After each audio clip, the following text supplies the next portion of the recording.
to look for in new believers coming. ಅನಂತರ ಹೊಸದಾಗಿ ಬರುವಂತ ವಿಶ್ವಾಸಿಗಳ ಕುರಿತು ನಾವು ಯಾವ ರೀತಿ ಏನನ್ನ ಅಲ್ಲಿ ನೋಡುವಂತವರಾಗಿರ್ಬೇಕು. We looked at that the assembly should be a nursing home for the weak ones, and it's a nursery for the little ones, and a training center for everyone. ಅನಂತರ ನಾವು ನೋಡಿದ್ದೇನೆಂದ್ರೆ ವಯಸ್ಸಾದಂತವರಿಗೆ ಅಥವಾ ಬಲಹೀನರಿಗೆ ಅದು ಆರೈಕೆ ಮಾಡುವಂತ ಒಂದು ಮನೆಯಾಗೆ, ಅನಂತರ ಮಕ್ಕಳಿಗೆ ಅದು ಒಂದು ಸಣ್ಣ ಶಾಲೆಯ ಹಾಗೆ, ಹಾಗೂ ಎಲ್ಲರಿಗೂ ಒಂದು ತರಬೇತಿ ಕೊಡುವಂತ ಸ್ಥಳದ ಹಾಗೆ ಸಭೆ ಇರಬೇಕು. Okay, in such an assembly there has to be discipline. ಅಂತ ಸಭೆಯಲ್ಲಿ ಶಿಸ್ತು ಇರಬೇಕು. We looked at Jesus Christ mentioning about the church in Matthew 16 for the first time. I will build my church. ಕರ್ತನಾದ ಯೇಸು ಕ್ರಿಸ್ತನು ಮೊಟ್ಟ ಮೊದಲ ಬಾರಿಗೆ ಸುವಾರ್ತೆಗಳಲ್ಲಿ ಮತ್ತಾಯನ ಸುವಾರ್ತೆ 16ನೇ ಅಧ್ಯಾಯ 18ನೇ ವರ್ಷದಲ್ಲಿ ಆತನು ಸಭೆಯ ಕುರಿತು ಆತನು ಅಲ್ಲಿ ಹೇಳುತ್ತಾನೆ ಏನಂದ್ರೆ, ನಾನು ನನ್ನ ಸಭೆಯನ್ನ ಕಟ್ಟುವೆನು. Then the next topic he shared about the church in the Gospels is in Matthew 18, that is about discipline in the church. ಆ ಸಭೆಯ ಕುರಿತು ಹೇಳಿದ ನಂತರ ಮುಂದಿನ ವಿಷಯ ಆತನು ಮಾತಾಡುವಂತದ್ದೇ ಮತ್ತಾಯ 18ನೇ ಅಧ್ಯಾಯದಲ್ಲಿ ಸಭೆಯಲ್ಲಿರುವಂತಹ ಶಿಸ್ತಿನ ಬಗ್ಗೆ. Rest of the church teachings, doctrines are given through the apostles when the Holy Spirit came. ಅನಂತರ ಸಭೆಗೆ ಬೇಕಾದಂತ ಬೋಧನೆಗಳು ಹಾಗೂ ವಾಕ್ಯದ ಬೋಧನೆಗಳು ಇವೆಲ್ಲವೂ ಕೂಡ ಪವಿತ್ರಾತ್ಮನು ಬಂದ ಮೇಲೆ ಅಪೊಸ್ತಲರ ಮುಖಾಂತರ ಸಭೆಗೆ ಕೊಡಲ್ಪಟ್ಟಿತು ಪತ್ರಿಕೆಗಳಲ್ಲಿ. In other words, we understand that the church correction and discipline was so important. The Lord himself mentioned that. ನಾವು ಅರ್ಥ ಮಾಡಿಕೊಳ್ಳುವುದೇನೆಂದ್ರೆ, ಸಭೆಯಲ್ಲಿ ಶಿಸ್ತು ಎಷ್ಟು ಪ್ರಾಮುಖ್ಯತೆಯನ್ನು ಕೊಂಡಿದೆ ಎಂಬುದಾಗಿ ನೋಡುವಾಗ ಕರ್ತನಾದ ಯೇಸು ಕ್ರಿಸ್ತನು ತಾನೇ ಅದರ ಕುರಿತು ತಿಳಿಸ್ತಾ ಬರುತ್ತಾನೆ. We saw that no one is exempt from discipline if there is wrong in our life. ನಮ್ಮ ಜೀವಿತಗಳಲ್ಲಿ ಏನಾದರೂ ತಪ್ಪು ಇದ್ದಲ್ಲಿ ಯಾರೂ ಕೂಡ ಶಿಸ್ತಿಗೆ ಒಳಪಡುವುದರಿಂದ ತಪ್ಪಿಸಿಕೊಳ್ಳಲಿಕ್ಕೆ ಸಾಧ್ಯವಿಲ್ಲ. We saw that if our testimony is lost, what outsiders will do to such people and such church. ನಾವು ಅದನ್ನು ಕೂಡ ನೋಡ್ತಾ ಬಂದು, ಒಂದು ವೇಳೆ ಸಭೆಯಲ್ಲಿ ನಾವು ನಮ್ಮ ಸಾಕ್ಷಿಯನ್ನ ಕಳಕೊಳ್ಳುವುದಾದ್ರೆ ಹೊರಗಿನವರು ಆ ಜನರನ್ನು ಅಥವಾ ಆ ಸಭೆಯನ್ನ ಯಾವ ರೀತಿ ನೋಡುತ್ತಾರೆ.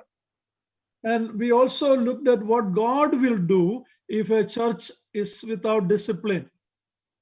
ಅನಂತರ ನಾವು ನೋಡಿದ್ದೇನೆಂದ್ರೆ, ಅಂತ ಸಭೆ ಒಂದು ವೇಳೆ ಶಿಸ್ತು ಇಲ್ಲದೆ ಇರುವಂತ ಸಭೆಯನ್ನ ದೇವರು ಕೂಡ ಯಾವ ರೀತಿ ಅದನ್ನ ನೋಡುವಂತವನಾಗಿದ್ದಾನೆ ಅಥವಾ ಏನು ಮಾಡುತ್ತಾನೆ. Men will trample our testimony and burn our testimony. ಮನುಷ್ಯರು ನಮ್ಮ ಸಾಕ್ಷಿಯನ್ನ ತುಳಿದಾಕಿ ಅನಂತರ ಅದನ್ನ ಸುಟ್ಟು ಹಾಕುವಂತವರಾಗಿರ್ತಾರೆ. What will God do? He will remove the lampstand.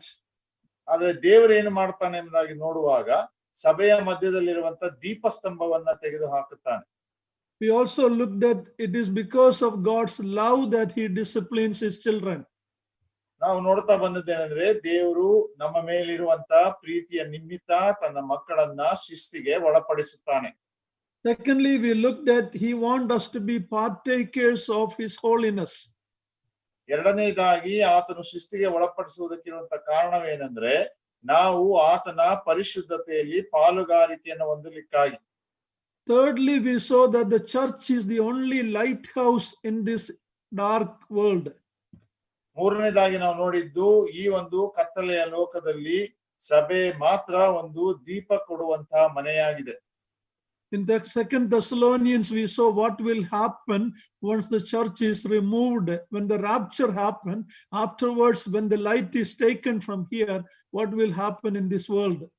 ಎರಡನೇ ಥೆಸಲೋನಿಕ ಪತ್ರಿಕೆಯಲ್ಲಿಯೂ ಕೂಡ ನಾವು ನೋಡ್ತಾ ಬಂದೆವು, ಸಭೆ ಎತ್ತಲ್ಪಟ್ಟ ಮೇಲೆ, ಅಂದ್ರೆ ಆ ಸಭೆ ಎಂಬ ಬೆಳಕು ಎತ್ತಲ್ಪಟ್ಟ ಮೇಲೆ ಈ ಕತ್ತಲೆ ಲೋಕದಲ್ಲಿ ಏನೇನು ಸಂಭವಿಸ್ತದೆ ಎಂಬುದಾಗಿ ಕೂಡ ನಾವು ನೋಡಿದ್ದೇವೆ. The Lord Jesus Christ is the Lord of the church. He walks among the local lampstands. We see in Revelation 2 and 3. ನಾವು ಪ್ರಕಟಣೆ ಪುಸ್ತಕ 1:13 ನಾವು ನೋಡುತ್ತಾ ಬಂದ ಹಾಗೆ ಕರ್ತನಾದ ಯೇಸು ಕ್ರಿಸ್ತನು ಸಭೆಯ ಕರ್ತನಾಗಿದ್ದಾನೆ, ಒಡೆಯನಾಗಿದ್ದಾನೆ. ಆತನು ಸಭೆಯ ದೀಪಸ್ತಂಭಗಳ ಮಧ್ಯದಲ್ಲಿ ನಡೆದಾಡುತ್ತಾನೆ. He is jealous for his bride to be holy and pure. ಆತನು ತನ್ನ ಮಡದಿ ಅಥವಾ ಕನ್ನಿಕೆ ಪರಿಶುದ್ಧವೂ ನಿರ್ದೋಷವೂ ಆಗಿರಬೇಕು ಎಂಬುದಾಗಿ ಆತನ ಒಂದು ಒತ್ತಾಸೆ. ಅಂಕಲ್ Last ನಿಮಿಷ ಅಂಕಲ್ ಸಾರಿ ಡಿಸ್ಟರ್ಬೆನ್ಸ್ ಮಾಡಿ. ಅದು ನಿಮ್ಮ ರಾಜಿಮಚ್ ಅಂಕಲ್, ಅದು ನಿಮ್ Yes. ವಿಡಿಯೋ ಸ್ವಲ್ಪ ಇದಾಗ್ತಿದೆ uncle. My video is moving, ಅಲ್ಲೇ? ಇಲ್ಲ ವಿಡಿಯೋ ಎಸ್ ಅಂಕಲ್. Mute ಮಾಡುವನಾ? ಎಸ್ ಅಂಕಲ್, ವಿಡಿಯೋ ಮ್ಯೂಟ್ ಮಾಡಿದ್ರೆ. Okay, there is some problem. I mean, ನಾನು ಒಂದು ಹೊಸ ಸ್ಥಳದಲ್ಲಿ ಇರುವುದರಿಂದ ಒಂದು I see. ಇನ್ನೊಬ್ಬರದ ಕಂಪ್ಯೂಟರ್ ಏನೋ ಸಮ್ Okay. ಪ್ರಾಬ್ಲಮ್ ಇದೆ. ಈಗ ಓಕೆ? ಎಸ್ ಅಂಕಲ್, ಅದು ಆಡಿಯೋ Okay. ಕ್ಲಿಯರ್ ಇದೆ. ಹರೀಶ್ uncle. ಹರೀಶ್ ಬೇಕಾದ್ರೆ ಅಂಕಲ್ ವಿಡಿಯೋ ಆಫ್ ಮಾಡಿ ಮಾತಾಡ್ಲಿ, ಪರವಾಗಿಲ್ಲ. ಅದನ್ನೇ ಅಂಕಲ್, ಅದನ್ನೇ ವಿಡಿಯೋ ಆಫ್ ಮಾಡಿದ್ದಾರೆ. turned it off. Okay, no problem. Okay. Okay. Thank you. Last week we looked at the seriousness of false doctrine entering the church. ನಾವು ಕಳೆದ ವಾರ ನೋಡುತ್ತಾ ಬಂದೆವು, ಒಂದು ವೇಳೆ ತಪ್ಪಾದ ಬೋಧನೆ ಸಭೆಯನ್ನ ಪ್ರವೇಶಿಸುವುದಾದ್ರೆ ಅದರ ಗಂಭೀರತೆ ಏನು ಎಂಬುದಾಗಿ. It is compared to a leaven in the lump. ನಾವು ನೋಡ್ತಾ ಬಂದೆವು, ಕಲಸಿ ಇಟ್ಟಂತ ಹಿಟ್ಟಿನಲ್ಲಿರುವಂತ ಹುಳಿಯೋಪಾದಿಯಲ್ಲಿ ಅದು ಇರ್ತದೆ. Sisters know that a little leaven is enough to affect the whole lump. ಸಹೋದರಿಯರಿಗೆ ಅದು ಗೊತ್ತುಂಟು, ಹಿಟ್ಟಿನಲ್ಲಿರುವಂತ ಸ್ವಲ್ಪ ಹುಳಿ ಕೂಡ ಇಡೀ ಇರುವಂತ ಎಲ್ಲಾ ಹಿಟ್ಟನ್ನು ಕೂಡ ಅದು ಹುಳಿ ಮಾಡುತ್ತದೆ. So last week we saw that the seriousness of false teaching entering into the assembly. ನಾವು ಕಳೆದ ವಾರ ನೋಡಿದ್ವು, ಆ ಒಂದು ಸಭೆಯೊಳಗೆ ತಪ್ಪು ಬೋಧನೆ, ದುರ್ಬೋಧನೆ ಪ್ರವೇಶಿಸುವಂತದ್ರ ಒಂದು ಗಂಭೀರತೆಯನ್ನ.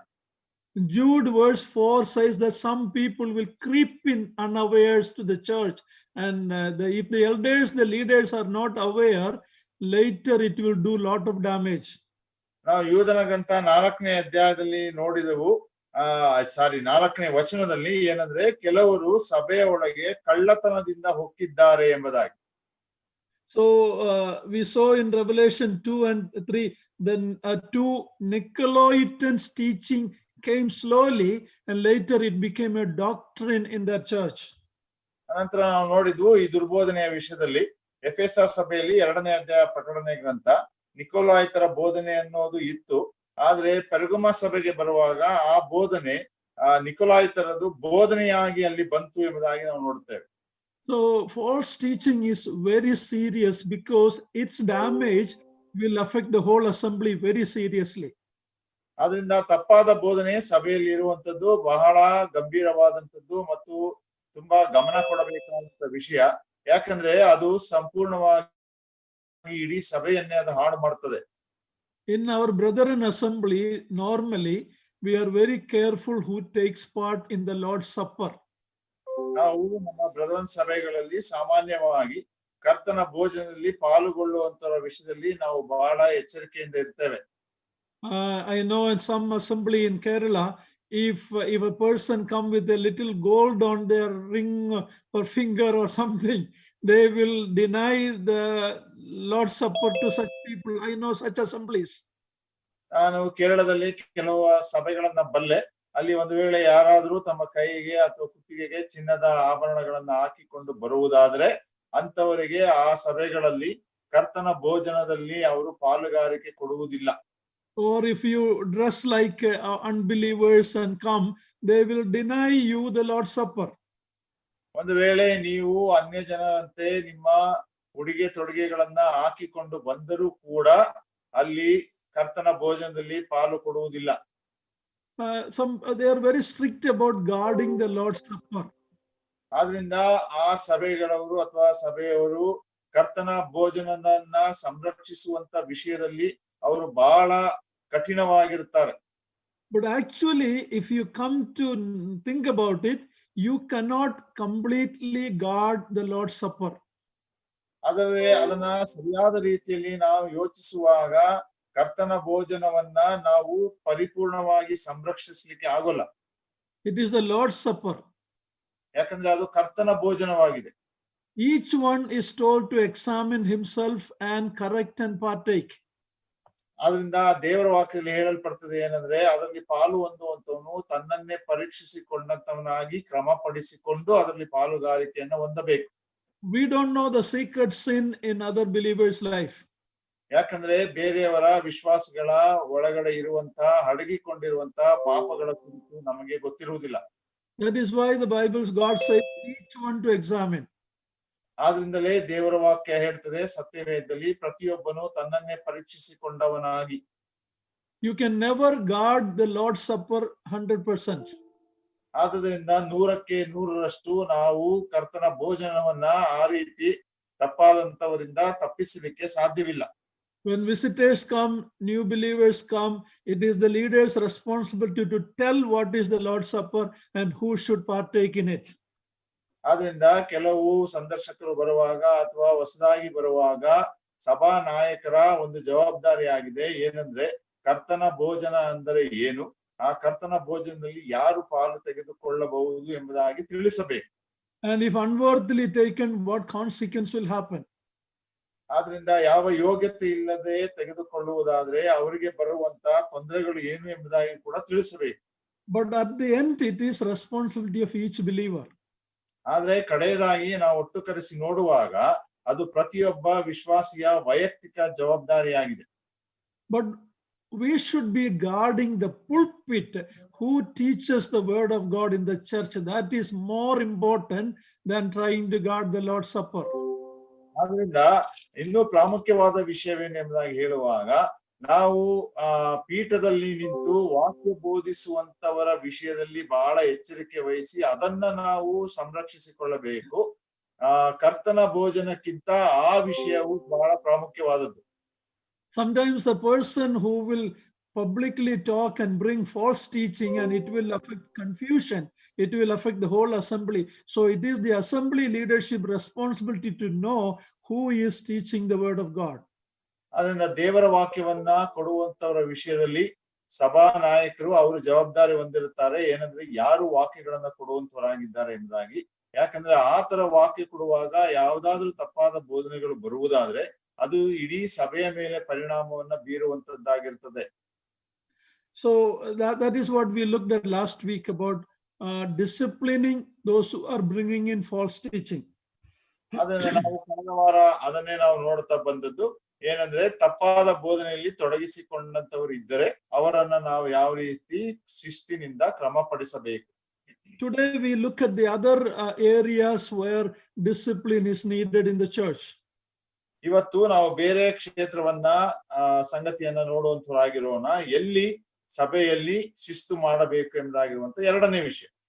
A very familiar passage is a whole chapter, 1 Corinthians chapter 5. Let us read the whole chapter. ಬಹಳ ಪರಿಚಯವಾದಂತ ವಾಕ್ಯ ಭಾಗ 1 ಕೊರಿಂಥ 5ನೇ ಅಧ್ಯಾಯ. ಇಡೀ ಅಧ್ಯಾಯವನ್ನ ನಾವು ಓದಿಕೊಳ್ಳುವಂತವರಾಗಿರೋಣ. Whole chapter brother? Yes, brother. Okay, ನಾನ್ ನಿಮಗಾಗಿ 5ನೇ ಅಧ್ಯಾಯ 1 ಕೊರಿಂಥ ಓದುತ್ತೇನೆ. ನಿಮ್ಮಲ್ಲಿ ಜಾರತ್ವ ಉಂಟೆಂದು ಜನರು ಸಾಧಾರಣವಾಗಿ ಹೇಳುತ್ತಾರೆ, ಒಬ್ಬನು ತನ್ನ ಅಪ್ಪನ ಹೆಂಡತಿಯನ್ನು ಇಟ್ಟುಕೊಂಡಿದ್ದಾನಂತೆ, ಅಂತ ಜಾರತ್ವವು ಅನ್ಯ ಜನರಲ್ಲಿಯೂ ಇಲ್ಲ. ಹೀಗಿದ್ದರೂ ನೀವು ದುಃಖವನ್ನ ತೋರಿಸದೆ ಈ ಕಾರ್ಯ ಮಾಡಿದವನನ್ನು ನಿಮ್ಮೊಳಗಿಂದ ಬಹಿಷ್ಕರಿಸದೆ ಉಬ್ಬಿಕೊಂಡೇ ಇದ್ದೀರಲ್ಲ. ನಾನಂತೂ ದೇಹದಿಂದ ದೂರವಾಗಿದ್ದರೂ ಆತ್ಮದಿಂದ ಹತ್ತಿರದಲ್ಲಿದ್ದು ಈ ಕಾರ್ಯ ಮಾಡಿದವನನ್ನು ಕುರಿತು ಆಗಲೇ ಹತ್ತಿರವಿದ್ದವನಂತೆ ತೀರ್ಪು ಮಾಡಿದ್ದೇನೆಂದರೆ, ನೀವು ನನ್ನ ಆತ್ಮನು ಕರ್ತನಾದ ಯೇಸುವಿನ ಸಾಮರ್ಥ್ಯ ಸಹಿತ ಒಟ್ಟುಗೂಡಿ ಬಂದಿರಲಾಗಿ ಕರ್ತನಾದ ಯೇಸುವಿನ ಪ್ರತ್ಯಕ್ಷತೆಯ ದಿನದಲ್ಲಿ ಅಂತವನ ಆತ್ಮವು ರಕ್ಷಣೆ ಹೊಂದುವುದಕ್ಕಾಗಿ ಅವನ ಶರೀರ ಭಾವವು ನಾಶವಾಗಬೇಕೆಂದು ನಮ್ಮ ಕರ್ತನಾದ ಯೇಸುವಿನ ಹೆಸರಿನಲ್ಲಿ ಅವನನ್ನು ಸೈತಾನನಿಗೆ ಒಪ್ಪಿಸಿಕೊಡಬೇಕೆಂಬುವುದೇ. ನೀವು ಹಿಗ್ಗುವುದು ಒಳ್ಳೆಯದಲ್ಲ. ಸ್ವಲ್ಪ ಹುಳಿ ಕಲಿಸಿದರೆ ಕಣಿಕವೆಲ್ಲ ಹುಳಿಯಾಗುತ್ತದೆಂಬುದು ನಿಮಗೆ ತಿಳಿಯದೋ? ನೀವು ಹುಳಿ ಇಲ್ಲದವರೆನಿಸಿಕೊಂಡದ್ದರಿಂದ ಹಳೆ ಹುಳಿಯನ್ನು ತೆಗೆದುಹಾಕಿ ಹೊಸ ಕಣಕದಂತಾಗಿರ್ರಿ. ಯಾಕೆಂದರೆ ನಮ್ಮ ಪಸ್ಕದ ಯಜ್ಞದ ಕುರಿಯು ಕೊಯ್ದದೆ, ಅದಾವುದೆಂದರೆ ಕ್ರಿಸ್ತನೇ. ಆದ ಕಾರಣ ನಾವು ಹಳೆ ಹುಳಿಯನ್ನು ಅಂದರೆ ದುರ್ಮಾರ್ಗತ್ವ, ದುಷ್ಟತ್ವ ಎಂಬ ಹುಳಿಯನ್ನು ಇಟ್ಟುಕೊಳ್ಳದೆ ಸರಳತೆ, ಸತ್ಯತೆ ಎಂಬ ಹುಳಿ ಇಲ್ಲದ ರೊಟ್ಟಿಯನ್ನೇ ತೆಗೆದುಕೊಂಡು ಹಬ್ಬವನ್ನು ಆಚರಿಸೋಣ. ಜಾರರ ಸಹವಾಸ ಮಾಡಬಾರದೆಂದು ನನ್ನ ಪತ್ರಿಕೆಯಲ್ಲಿ ಬರೆದಿದ್ದೇನಷ್ಟೇ. ಈ ಲೋಕದಲ್ಲಿರುವ ಜಾರರು, ಲೋಭಿಗಳು, ಸುಲುಕೊಳ್ಳುವವರು, ವಿಗ್ರಹಾರಾಧಕರು ಇವರ ಸಹವಾಸವನ್ನು ಬಿಡಬೇಕೆಂದು ನನ್ನ ತಾತ್ಪರ್ಯವಲ್ಲ. ಹಾಗೆ ಬಿಡಬೇಕಾದ್ರೆ ನೀವು ಈ ಲೋಕವನ್ನೇ ಬಿಟ್ಟು ಹೋಗಬೇಕಾಗುವುದು. ಆದರೆ ಕ್ರೈಸ್ತ ಸಹೋದರನೆನಿಸಿಕೊಂಡವನು ಜಾರನಾದರೂ, ಲೋಭಿಯಾದರೂ, ವಿಗ್ರಹಾರಾಧಕನಾದರೂ, ಬೈಯುವವನಾದರೂ, ಕುಡಿಕನಾದರೂ, ಸುಲಕೊಳ್ಳುವವನಾದರೂ ಆಗಿದ್ದ ಪಕ್ಷದಲ್ಲಿ ಅವನ ಸಹವಾಸ ಮಾಡಬಾರದು, ಅಂತವನ ಸಂಗಡ ಊಟ ಮಾಡಲೂ ಬಾರದು ಎಂದು ಬರೆದಿದ್ದನು. ಹೊರಗಿನವರನ್ನು ಕುರಿತು ತೀರ್ಪು ಮಾಡುವುದಕ್ಕೆ ನನಗೇನು ಅಧಿಕಾರ? ಒಳಗಿನವರನ್ನು ಕುರಿತು ತೀರ್ಪು ಮಾಡುವವರು ನೀವು ಅಲ್ಲವೇ? ಹೊರಗಿನವರನ್ನು ಕುರಿತು ತೀರ್ಪು ಮಾಡುವವನು ದೇವರು. ಆ ದುಷ್ಟನನ್ನು ನಿಮ್ಮ ಮಧ್ಯದಿಂದ ತೆಗೆದು ಹಾಕಬೇಕು. May the Lord add his blessing to our study of the word of God. ನಾವು ಈ ವಾಕ್ಯವನ್ನ ಕಲಿಯುತ್ತಾ ಹೋಗುವಾಗ ದೇವರು ತನ್ನ ಆಶೀರ್ವಾದಗಳನ್ನ ಇದಕ್ಕೆ ಕೂಡಿಸಿ ಕೊಡಲಿ. Corinth was a city known for its immorality. ಕೊರಿಂಥ ಅನ್ನುವಂತ ನಗರ ಅದು ತನ್ನಲ್ಲಿದ್ದಂತ ಅನೈತಿಕತೆಗೆ ಬಹಳ ಪ್ರಸಿದ್ಧವಾಗಿತ್ತು. Corinth, the very name that you are from Corinth was a bad terminology in those days. ಆ ದಿನಗಳಲ್ಲಿ ಒಂದು ವೇಳೆ ನೀನು ಕೊರಿಂಥದವನು ಎಂಬುದಾಗಿ ಆ ಪದವನ್ನ ಉಪಯೋಗಿಸಿದರೆ ಅದು ಆ ದಿನಗಳಲ್ಲಿ ಬಹಳ ಕೆಟ್ಟ ಅಭಿಪ್ರಾಯವನ್ನ ಕೊಡುತ್ತಾ ಇತ್ತು. But the gospel went to the city of Corinth through Paul and others, and many such people came to the Lord and a church was started there.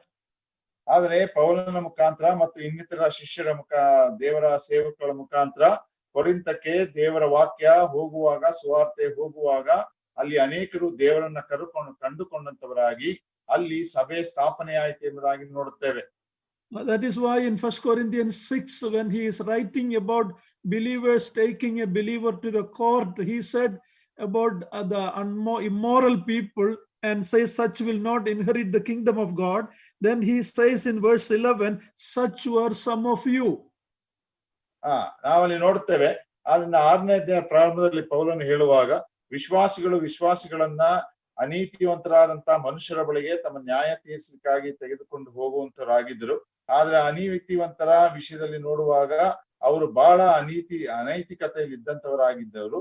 ನಿಮ್ಮಲ್ಲಿ ಕೆಲವರು ಕೂಡ ಹಾಗೆ ಇದ್ದೀರಿ ಎಂಬುದಾಗಿ ಪೌಲನು ಹೇಳುತ್ತಾನೆ 5ನೇ ಅಧ್ಯಾಯ 11ನೇ ವಚನದಲ್ಲಿ. But now you are sanctified, you are changed, you are become washed by the Spirit of God, by the word of God. ಪರಿಶುದ್ಧರಾಗಿದ್ದೀರಿ, ಬದಲಾಗಿದ್ದೀರಿ, ಪವಿತ್ರಾತ್ಮನಿಂದ ತೊಳೆಯಲ್ಪಟ್ಟಿದ್ದೀರಿ, ನೀವು ದೇವರ ಮಕ್ಕಳಾಗಿದ್ದೀರಿ. But unfortunately, the Corinth life was entering into the believers, some of the believers in Corinthian church. ಆ ಕೊರಿಂಥ ಸಭೆಯಲ್ಲಿ ದುರಾದೃಷ್ಟದಿಂದ ಆ ಕೊರಿಂಥದವರ ಲೌಕಿಕ ಜೀವಿತಗಳು ಕೊರಿಂಥ ಸಭೆಯ ಸಹೋದರರಲ್ಲಿಯೂ ಕೂಡ ಅದು ಪ್ರವೇಶ ಮಾಡುತ್ತಾ ಇತ್ತು. And the sad thing about that is the leadership was unwilling to correct. ಅಲ್ಲಿದ್ದಂತ ದುಃಖಕರವಾದಂತ ಸಂಗತಿ ಏನಂದ್ರೆ ಆ ಸಭೆಯ ನಾಯಕ ಸ್ಥಾನದಲ್ಲಿ ಇದ್ದಂತವರು ಅದನ್ನ ಕ್ರಮಪಡಿಸಲಿಕ್ಕೆ ಪ್ರಯತ್ನ ಮಾಡಲಿಲ್ಲ. But verse 1 says it was commonly reported, means it was spreading. People knew that this was going on.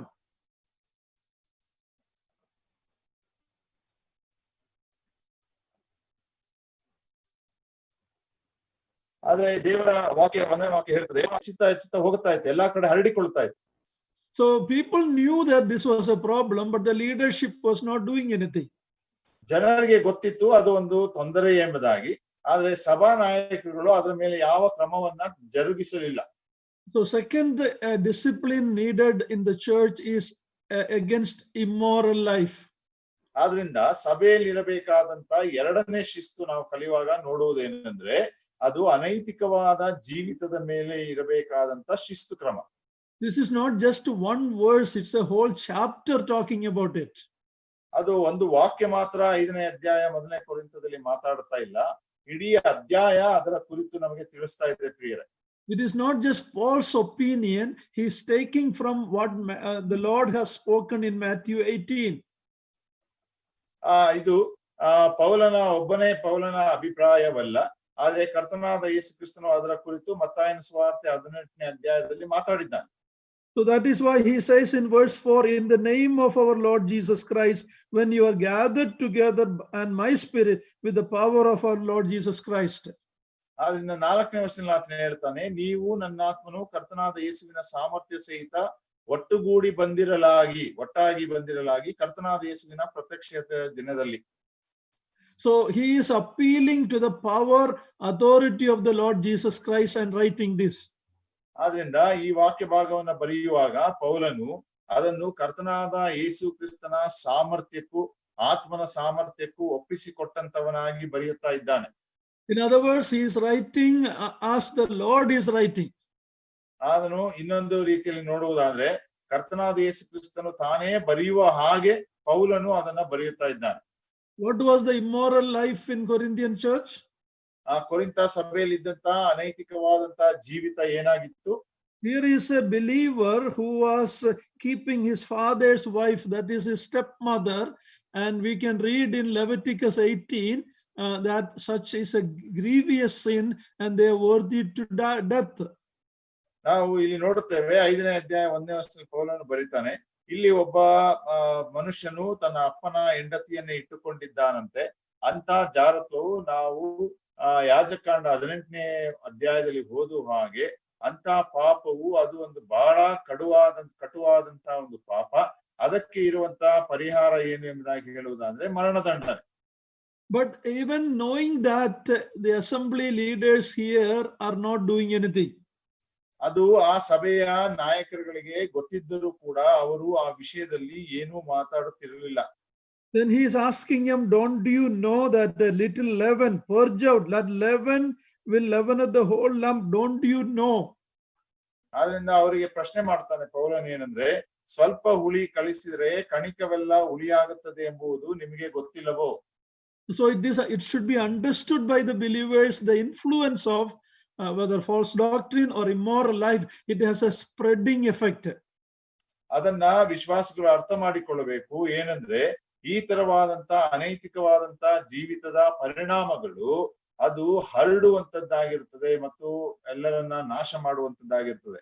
It is like a cancer. If it is not treated in the very beginning, if it's not removed, it will spread to the whole body. ಪ್ರಾರಂಭದಲ್ಲೇ ಅದಕ್ಕೆ ಔಷಧಿ ಉಪಚಾರ ರೀತಿಯಲ್ಲಿ ಮಾಡಿ ತೆಗೆದೇ ಹೋದರೆ ಅದು ಕ್ಯಾನ್ಸರೋಪಾದಿಯಲ್ಲಿ ಇಡೀ ದೇಹಕ್ಕೆ ಹರಡಿಕೊಂಡಂತೆ ಸಭೆಯಲ್ಲೆಲ್ಲ ಅದು ಹರಡಿಕೊಳ್ಳುವಂತದ್ದಾಗಿರ್ತದೆ.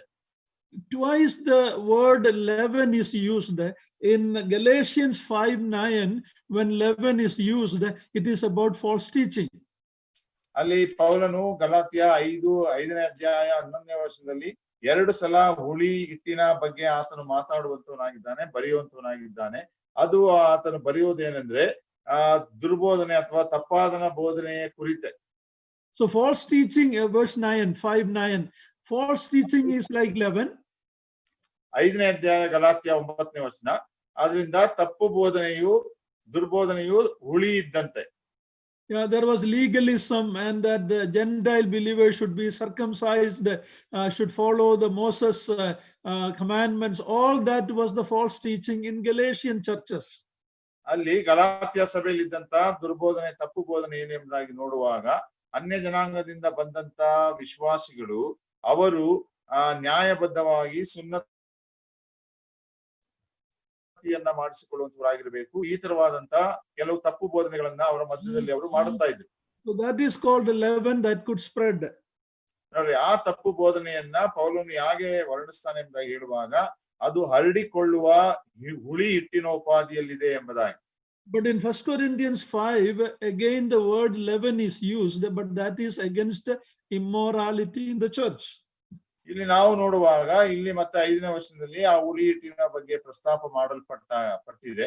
ಆದ್ರೆ ಈ ಹುಳಿ ಹಿಟ್ಟು ಅದನ್ನ ಸಭೆಯ ಮಧ್ಯದಲ್ಲಿರುವಂತ ಅನೈತಿಕವಾದ ಜೀವಿತದ ಕುರಿತು ತಿಳಿಸಲ್ಪಟ್ಟಿದೆ. Now, because the church leadership was not correcting it, when Paul heard about it, in his apostolic authority, he is writing to them to take immediate action. ಆ ಸಭೆಯ ನಾಯಕತ್ವವು ಆ ವಿಷಯದ ಕುರಿತು ಯಾವ ಕ್ರಮವನ್ನ ತೆಗೆದುಕೊಳ್ಳದೆ ಇರುವಾಗ, ಪೌಲನಿಗೆ ಆ ವಿಷಯ ತಿಳಿದು ಬರುವಾಗ ಆತನು ಅಪೊಸ್ತಲತನದ ಒಂದು ಅಧಿಕಾರ ಉಳ್ಳಂತವನಾಗಿ ಸಭೆಗೆ ಬರೆಯುತ್ತಾ ಇದ್ದಾನೆ. ಏನಂದ್ರೆ ಆ ಕುರಿತು ನೀವು ಶಿಸ್ತಿನ ಕ್ರಮವನ್ನ ತೆಗೆದುಕೊಳ್ಳ್ರಿ ಎಂಬುದಾಗಿ. The church was supposed to mourn and cry out, but instead they are puffed up, they are arrogant. ಆ ಸಭೆ ಆ ವಿಷಯದಲ್ಲಿ ಅದು ದುಃಖ ಪಡುವಂತದ್ದು, ಕಣ್ಣೀರು ಸುರಿಸುವಂತದ್ದು ಆಗಿರಬೇಕಾಗಿತ್ತು. ಆದ್ರೆ ಸಭೆ ಆ ವಿಷಯದಲ್ಲಿ ಯಾವ ವಿಚಾರವನ್ನು ಮಾಡದೆ ತಮ್ಮನ್ನೇ ಹೆಚ್ಚಿಸಿಕೊಂಡಂತವರಾಗಿ ಇದ್ದಂತ ಒಂದು ಸಭೆ ಆಗಿತ್ತು. So Paul had to, the church leaders had to do it. They didn't do it. So Paul in his apostolic authority is telling them what to do. ಸಭಾ ನಾಯಕರುಗಳು ಸಭಾ ಹಿರಿಯರುಗಳು ಆ ಒಂದು ಕ್ರಮವನ್ನ ತೆಗೆದುಕೊಳ್ಳದೆ ಇರುವುದರಿಂದ ಅವರು ತೆಗೆದುಕೊಳ್ಳಬೇಕಾಗಿತ್ತು. ಅವರು ತೆಗೆದುಕೊಳ್ಳದೆ ಇದ್ದದರಿಂದ ಪೌಲನು ಅಪೊಸ್ತಲತನದ ಒಂದು ಆ ಸೇವೆಯ ಒಂದು ಅಧಿಕಾರದ ಅಡಿಯಲ್ಲಿ ಅವರು ಏನು ಮಾಡಬೇಕು ಎಂಬುದಾಗಿ ಅವರಿಗೆ ಬರೆಯುತ್ತಾನೆ. He said, remove that wicked man. He's a believer, but he's called a wicked man because he lost his testimony in the assembly and in the world. ನೋಡ್ರಿ, ಆ ಒಂದು ಮನುಷ್ಯನು ಆತನು ವಿಶ್ವಾಸಿಯಾಗಿದ್ದಾನೆ. ಆದ್ರೆ ಪೌಲನು ಅದನ್ನ ಕುರಿತು ಬರೆಯುವಾಗ ಆ ದುಷ್ಟ ಮನುಷ್ಯನನ್ನ ನಿಮ್ಮ ಮಧ್ಯದೊಳಗಿಂದ ತೆಗೆದು ಹಾಕಿರಿ ಎಂಬುದಾಗಿ ಹೇಳುತ್ತಾನೆ. ಆದ್ರಿಂದ ಆತನು ತನ್ನ ಸಾಕ್ಷಿಯನ್ನ ಕಳೆದುಕೊಂಡದ್ದ ನಿಮಿತ್ತದಿಂದ ಸಭೆಯ ಒಳಗೂ ಮತ್ತು ಪ್ರಪಂಚದ ದೃಷ್ಟಿಯಲ್ಲಿಯೂ ಕೂಡ ಆತನು ದುಷ್ಟನೇ ಆಗಿದ್ದ.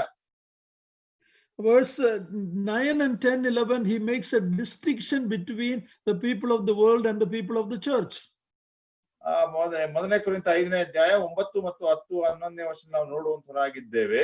ಸಭೆಯೊಳಗಿರುವಂತ ಜನರಿಗೂ ಲೋಕದಲ್ಲಿರುವಂತ ಜನರಿಗೂ ಇರುವಂತ ವ್ಯತ್ಯಾಸವನ್ನ ಪೌಲನು ಇಲ್ಲಿ ತಿಳಿಸ್ತಾ ಇದ್ದಾನೆ. 1 Peter 4:17 says, judgment begins in the house of God. ನಾವು ಮೊದಲನೇ ಪೇತ್ರ 4ನೇ ಅಧ್ಯಾಯ 17ನೇ ವರ್ಷ ನಾವು ನೋಡ್ತೇವೆ, ದೇವರ ತೀರ್ಪು ಮೊದಲು ದೇವರ ಮನೆಯಲ್ಲಿ ಪ್ರಾರಂಭವಾಗ್ತದೆ ಎಂಬುದಾಗಿ. And that is vital, that the church is a disciplined body. ಆದ್ರಿಂದ ಅದನ್ನು ನೋಡುವಾಗ ನಾವು ಅದನ್ನ ಬಹಳ ಪ್ರಾಮುಖ್ಯವಾದ ವಿಷಯವೆಂಬುದಾಗಿ ತಿಳ್ಕೊಳ್ಬೇಕು. ಯಾಕಂದ್ರೆ ಸಭೆ ಅನ್ನುವಂಥದ್ದು ಶಿಸ್ತಿನಿಂದ ಕೂಡಿದಂತ ಒಂದು ಅಂಗವಾಗಿದೆ, ದೇಹವಾಗಿದೆ. He's telling, I have written to you in verse 9 not to company with fornicators. ಅಲ್ಲಿ ಆತನು ಬರೆಯುತ್ತಾನೆ 9ನೇ ವರ್ಷದಲ್ಲಿ, ನಾನು ನಿಮಗೆ ಬರೆದಿದ್ದೇನೆ ಏನಂದ್ರೆ ಜಾರರ ಸಹವಾಸ ಮಾಡಬಾರದೆಂದು. Then he makes a distinction. I am not talking about the people of the world. If you cannot have company with the people of the world, then you have to go out of the world. ಅನಂತರ ಆತನು ಕೆಳಗೆ ಬರೀತಾನೆ, ನಾನು ಒಂದು ವ್ಯತ್ಯಾಸವನ್ನ ನಿಮ್ಗೆ ಇಲ್ಲಿ ತಿಳಿಸ್ತಾ ಇದ್ದೀನಿ. ಏನಂದ್ರೆ, ನಾನು ಈ ಲೋಕದಲ್ಲಿರುವ ಜಾರರು ಇನ್ನಿತರರ ಕುರಿತು ನಾನು ಬರೆಯುತ್ತಾ ಇಲ್ಲ. ಒಂದು ವೇಳೆ ಆ ರೀತಿ ನಾವು ಮಾಡುವುದಾದ್ರೆ ಲೋಕವನ್ನೇ ಬಿಟ್ಟು ಬಿಡಬೇಕಾಗುತ್ತದೆ ಎಂಬುದಾಗಿ ಪೌಲನು ಬರೀತಾನೆ. When our Lord Jesus Christ was in this world, we know that he moved with sinners. ನಮ್ಮ ಕರ್ತನಾದ ಯೇಸು ಕ್ರಿಸ್ತನು ಈ ಲೋಕದಲ್ಲಿ ಇದ್ದಾಗ ನಮಗೆ ಬಹಳ ಚೆನ್ನಾಗಿ ಗೊತ್ತಿದೆ, ಆತನು ಪಾಪಿಗಳ ಸಂಗಡ ಓಡಾಡುತ್ತಿದ್ದನು. He was known as the friend of sinners. ಆತನು ಪಾಪಿಗಳ ಮಿತ್ರನು ಎಂಬುದಾಗಿ ಕರೆಯಲ್ಪಟ್ಟನು. We have to influence the people of the world with friendship without participating in their sin. ನಾವು ಈ ಲೋಕದ ಪಾಪಿಗಳೊಟ್ಟಿಗೆ ನಮ್ಮ ಸ್ನೇಹವನ್ನ ಬೆಳೆಸಿಕೊಳ್ಳುವಂತವರಾಗಿರಬೇಕು. ಆದ್ರೆ ಅವರ ಪಾಪದ ಕೃತ್ಯಗಳಲ್ಲಿ ನಾವು ಪಾಲು ತೆಗೆದುಕೊಳ್ಳುವವರಾಗಿರಬಾರದು. But now this is a brother. This is someone who is calling to be a brother. He is professing to be a believer. ಇಲ್ಲಿ ನಾವು ನೋಡುತ್ತೇವೆ, ಒಬ್ಬ ಸಹೋದರನು ಎಂಬುದಾಗಿ ಕರೆಯಲ್ಪಟ್ಟವನು, ಒಬ್ಬ ವಿಶ್ವಾಸಿಯಾಗಿ ಜೀವಿಸುತ್ತಿದ್ದೇನೆ ಎಂಬುದಾಗಿ ಹೇಳುವಂತವನು ಅಂತ ಒಂದು ದೊಡ್ಡ ತಪ್ಪನ್ನ ಮಾಡುತ್ತಾ ಇದ್ದಾನೆ. Then he is telling that outsiders God will judge one day, but insiders the under shepherds need to correct. ಆತನು ಹೇಳ್ತಾ ಇದ್ದಾನೆ ಏನಂದ್ರೆ, ಹೊರಗಡೆಯವರಿಗೆ ದೇವರು ಒಂದು ದಿವಸ ತೀರ್ಪನ್ನ ಉಂಟು ಮಾಡುವಂತವನಾಗಿರ್ತಾನೆ. ಆದ್ರೆ ಸಭೆಯ ಒಳಗೆ ಇದ್ದು ಸಭೆಯ ಸಹೋದರರು ವಿಶ್ವಾಸಿಗಳಾಗಿದ್ದವರು ತಪ್ಪು ಮಾಡುವಾಗ ಅವರನ್ನ ನೋಡಿಕೊಳ್ಳುವಂತ ಕುರುಬರು ಅಂದ್ರೆ ಸಭಾ ನಾಯಕರುಗಳು, ಹಿರಿಯರು ಅವರನ್ನ ಕ್ರಮಪಡಿಸುವಂತವರಾಗಿರಬೇಕು. It is a person known as a brother, one who professes to be a believer. That is what should not be tolerated in the assembly. ಸಭೆಯಲ್ಲಿ ನಾವು ಎಂತದನ್ನ ಸಹಿಸಿಕೊಳ್ಳಬಾರದು ಎಂಬುದಾಗಿ ನೋಡುವಾಗ, ಸಭೆಯಲ್ಲಿದ್ದು ಸಹೋದರನೆನಿಸಿಕೊಂಡು ವಿಶ್ವಾಸಿಯಾಗಿದ್ದೇನೆ ಎಂಬುದಾಗಿ ಜೀವಿಸುತ್ತಿದ್ದೇನೆ ಎಂಬುದಾಗಿ ಹೇಳಿಕೊಂಡಂತವನು ಆ ತರವಾದ ಪಾಪ ಮಾಡುವಾಗ ಎಂದಿಗೂ ಕೂಡ ಅದನ್ನ ಸಹಿಸಿಕೊಳ್ಳಬಾರದು. Brothers and sisters, we live in a sexually immoral world. ಪ್ರಿಯ ಸಹೋದರ ಸಹೋದರಿಯರೇ, ನಾವು ಜೀವಿಸುವಂತ ಈ ಪ್ರಪಂಚ ಅದು ಲೈಂಗಿಕವಾಗಿ ಅನೈತಿಕತೆಯಿಂದ ಕೂಡಿದಂತ ಪ್ರಪಂಚವಾಗಿದೆ. If you come to America and you see the life of people, you will wonder how far this country has gone. ನಾವು ಒಂದು ವೇಳೆ ಅಮೆರಿಕಕ್ಕೆ ಹೋಗಿ ಅಲ್ಲಿ ಜನರು ಜೀವಿಸುವಂತ ರೀತಿ ಕ್ರಮವನ್ನ ನೋಡುವಾಗ ನಮಗೆ ಬಹಳ ಆಶ್ಚರ್ಯವಾಗ್ತದೆ ಈ ದೇಶ ಎಷ್ಟು ದೂರ ಆ ವಿಷಯದಲ್ಲಿ ಬಿದ್ದು ಹೋಗಿದೆ ಎಂಬುದಾಗಿ. It was a country once started on biblical principles and God-fearing people. Today, you cannot walk in the street without turning your eyes away. It was a country once started on biblical principles and by God-fearing people, but today it has gone so far away. It didn't happen overnight. It was a slow decline. ಒಂದು ನಾವು ಅದನ್ನು ನೋಡುವಾಗ ಒಂದು ಸಮಯದಲ್ಲಿ ಆ ಒಂದು ದೇಶ ಪ್ರಾರಂಭವಾದಾಗ ಸತ್ಯವೇದದ ಸಿದ್ಧಾಂತ ತತ್ವಗಳ ಮೇಲೆ ಆಧಾರ ಮಾಡಿಕೊಂಡು ಪ್ರಾರಂಭವಾದಂತಹ ದೇಶ ಅದು ಎಷ್ಟರ ಮಟ್ಟಿಗೆ ಜಾರಿ ಹೋಗಿದೆ ಎಂಬುದಾಗಿ ಹೇಳುವಾಗ ಅದು ತಕ್ಷಣದಿಂದ ತಕ್ಷಣಕ್ಕೆ ಜಾರಿಲ್ಲ. ಅನೇಕ ಸಮಯಗಳಿಂದ ನಿಧಾನವಾಗಿ ಅದು ಅನೈತಿಕತೆಗೆ ಬಿದ್ದು ಹೋದಂತಹ ಸಂಗತಿಯಾಗಿದೆ. Now you cannot walk through the street or the shopping mall without turning your eyes from looking at people's dress and style. ಜನರು ಹಾಕಿಕೊಳ್ಳುವಂತಹ ಪೋಷಾಕಗಳು, ಉಡುಗೆಗಳು, ಅವರ ಒಂದು ರೀತಿ ನೀತಿಗಳನ್ನ ನಾವು ನೋಡದ ಹಾಗೆ ನಾವು ಶಾಪಿಂಗ್ ಮಾಲ್ಗಳಲ್ಲಿ ಅಥವಾ ಮಾರ್ಕೆಟ್ ಪ್ಲೇಸಸ್ ಗಳಲ್ಲಿ ನಾವು ಹಾದು ಹೋಗಲಿಕ್ಕೆ ಸಾಧ್ಯವಿಲ್ಲ. In the way people, the kind of words comes from people's mouth. In earlier years, if it is a news reporter asking a question to somebody, if they say a bad word, the news people used to cut that or beep it. Now nothing like that. You can say any filthy word and nobody will edit it. ಒಂದು ವೇಳೆ ಇಂದಿನ ದಿನಗಳಲ್ಲಿ ಒಬ್ಬ ಪತ್ರಿಕೆಗಾರನು ಅವರಿಗೆ ಏನಾದರೂ ಒಂದು ಪ್ರಶ್ನೆ ಮಾಡುವಾಗ ಆ ಉತ್ತರ ಕೊಡುವಂತವರು ಅವರಿಗೆ ಕೆಟ್ಟಾದಂತ ಶಬ್ದಗಳನ್ನ ಉಪಯೋಗಿಸಿದರೆ ಅವರು ಆ ಪದಗಳನ್ನ ತೆಗೆದು ಅದನ್ನ ಪ್ರಕಟಿಸುತ್ತಿರಲಿಲ್ಲ. ಆದ್ರೆ ಈ ದಿನಗಳಲ್ಲಿ ನೋಡುವಾಗ ನೀವು ಏನೇ ಮಾತಾಡಿದರೂ ಕೂಡ ಯಾವ ಒಂದು ನಾಚಿಕೆ ಇಲ್ಲದೆ ಆ ಎಲ್ಲಾ ಸಂಗತಿಗಳನ್ನ ಪತ್ರಿಕೆಗಳಲ್ಲಿ ಅವರು ಪ್ರಕಟಿಸ್ತಾರೆ. In Revelation 2:20, the Lord is telling about the Jezebel, the woman that you are tolerating. ನಾವು ಪ್ರಕಟಣೆ 2:20 ನೋಡ್ತೇವೆ, ಕರ್ತನಾದ ಯೇಸು ಕ್ರಿಸ್ತನು ಇಜಬೇಲಳ ಕುರಿತು ಮಾತಾಡುವಂತವನಾಗಿದ್ದಾನೆ, ನೀವು ಅವಳನ್ನ ಸಹಿಸಿಕೊಂಡಿದ್ದೀರಿ ಎಂಬುದಾಗಿ ಆತನು ಹೇಳುತ್ತಾನೆ. Seducing my servants to commit fornication, and this is to the church of Thyatira. ಈ ತುವತೈರ ಸಭೆಗೆ ಬರೆಯುವಾಗ ಕರ್ತನಾದ ಯೇಸು ಕ್ರಿಸ್ತನು ಅದನ್ನ ಪ್ರಸ್ತಾಪಿಸ್ತಾನೆ. ಏನಂದ್ರೆ ನನ್ನ ಮಕ್ಕಳು ಜಾರತ್ವ ಮಾಡಬಹುದೆಂದು ಆಕೆ ಅವರನ್ನ ಬೋಧಿಸುತ್ತಾ ತಪ್ಪಾದ ಮಾರ್ಗಕ್ಕೆ ಸೇರಿಸುತ್ತಿದ್ದಾಳೆ. Tolerating such sins, immorality is very dangerous in the sight of God. Very serious. ಆತರವಾದಂತ ಪಾಪ ಮತ್ತು ಅನೈತಿಕತೆಯನ್ನ ದೇವರ ಮಕ್ಕಳು ಅನಿಸಿಕೊಳ್ಳುವಂತ ನಾವು ಸಹಿಸಿಕೊಳ್ಳುವುದಾದ್ರೆ ಅದು ದೇವರ ದೃಷ್ಟಿಯಲ್ಲಿ ಒಂದು ಭಯಂಕರವಾದಂತ ಸಂಗತಿ. Unfortunately, in many of our assemblies, it is the unequal yoke that has brought in such a moral problem. ದುರದೃಷ್ಟಕರವಾಗಿ ನಮ್ಮ ಅನೇಕ ಸಭೆಗಳಲ್ಲಿ ಅವರು ಒತ್ತುಕೊಳ್ಳುವಂತ ನೊಗ ಸಮಾನವಾಗಿರದ ಕಾರಣ ಅದು ಅನೇಕ ತಪ್ಪಾದಂತ ಸಂಗತಿಗಳನ್ನ ಸಭಾ ಮಧ್ಯದಲ್ಲಿ ತಂದಂತದ್ದಾಗಿದೆ. Mixed marriages brings in moral problem also.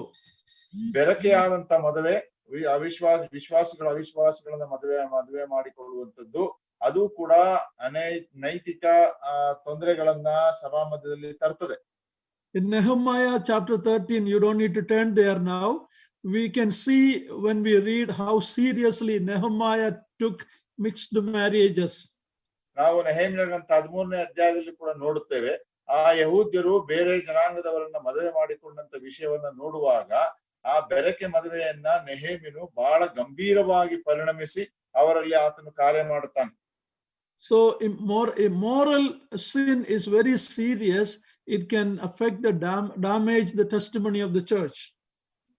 ನೈತಿಕವಾದಂತ ಪಾಪ ಅನ್ನುವಂಥದ್ದು ಬಹಳ ಗಂಭೀರವಾದಂತ ವಿಷಯ, ಅದು ಸಭೆಯ ಸಾಕ್ಷಿಯನ್ನೇ ಹಾಳುಗೆಡುತ್ತದೆ.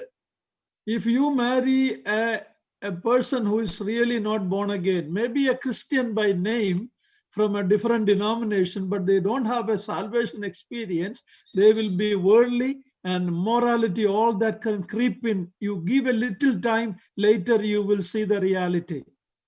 ನಾವು ಒಂದು ವೇಳೆ ವಿಶ್ವಾಸಿ ಅಲ್ಲದೆ ಇರುವಂತವರನ್ನ ಕ್ರೈಸ್ತರ ಆಗಿರಬಹುದು, ಬೇರೆ ಬೇರೆ ಪಂಗಡಗಳಿಂದ ಗುಂಪಿನಿಂದ ಬಂದಂತವರು, ಒಂದು ವೇಳೆ ಅವರಿಗೆ ರಕ್ಷಣೆಯ ಅನುಭವ ಇಲ್ಲದೆ ಹೋಗಿದ್ದರೆ, ಹೊಸದಾಗಿ ಹುಟ್ಟದೆ ಇರುವಂತವರಾಗಿದ್ದರೆ, ಅಂತವರನ್ನ ನಾವು ಮದುವೆ ಮಾಡಿಕೊಳ್ಳುವುದಾದರೆ ಅಂತವರು ಅವರು ಮುಂದಿನ ದಿವಸಗಳಲ್ಲಿ ಪ್ರಾಪಂಚಿಕವಾಗಿಯೂ ಮತ್ತು ಅನೈತಿಕವಾದ ಸಂಗತಿಗಳಲ್ಲಿ ತೊಡಗಿಸಿಕೊಳ್ಳುವಂತವರಾಗಿಯೂ ಕಂಡು ಬರುವಾಗ ಆ ಒಂದು ಸತ್ಯತೆಯನ್ನ ನಾವು ತಿಳ್ಕೊಳ್ಳಿಕ್ಕೆ ಸಾಧ್ಯತೆ ಆಗ್ತದೆ ಮುಂದಿನ ದಿವಸಗಳಲ್ಲಿ.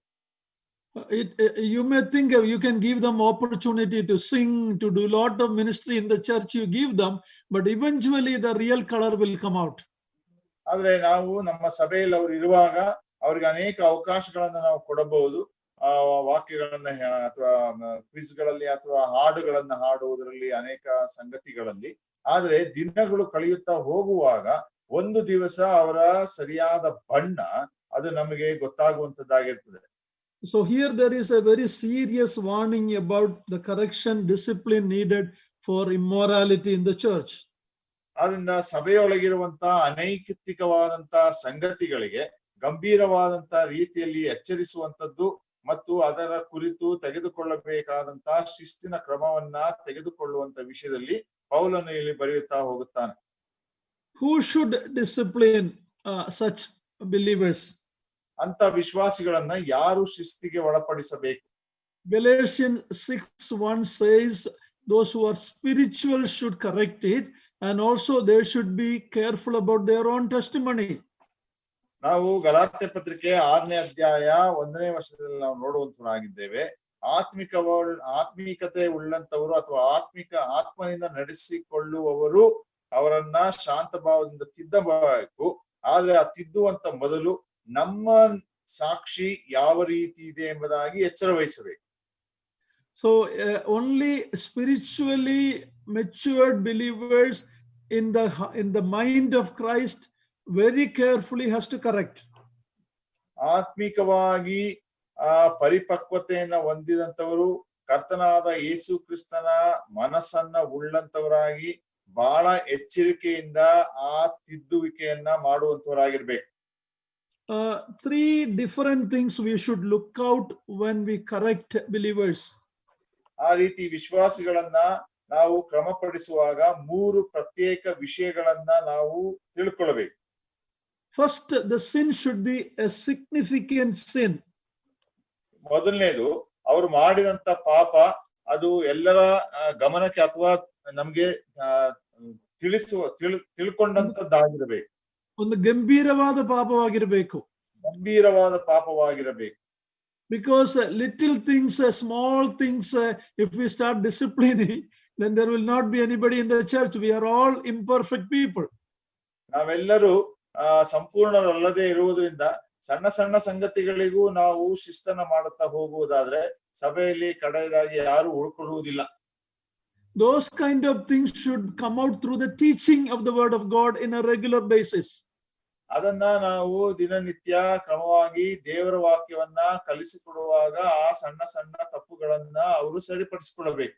But a believer who claims to be a believer living like an unbeliever within the church is a significant, serious matter that need correction. ಅದನ್ನ ಒಬ್ಬ ವಿಶ್ವಾಸಿಯಾಗಿ ಜೀವಿಸ್ತಾ ಇದ್ದೇನೆ ಎಂಬುದಾಗಿ ಹೇಳಿಕೊಳ್ಳುವಂತವನು ಆ ತರವಾದಂತಹ ತಪ್ಪುಗಳನ್ನ ಮಾಡುತ್ತಾ ಸಭೆಯ ಮಧ್ಯದಲ್ಲಿ ಜೀವಿಸುವುದಾದ್ರೆ, ಆ ತರವಾದಂತ ಗಂಭೀರವಾದಂತ ಪಾಪವನ್ನ ಆತನು ಮಾಡುವುದಾದ್ರೆ ಅವನನ್ನ ನಾವು ಎಚ್ಚರಿಸಲೇಬೇಕಾಗುತ್ತದೆ.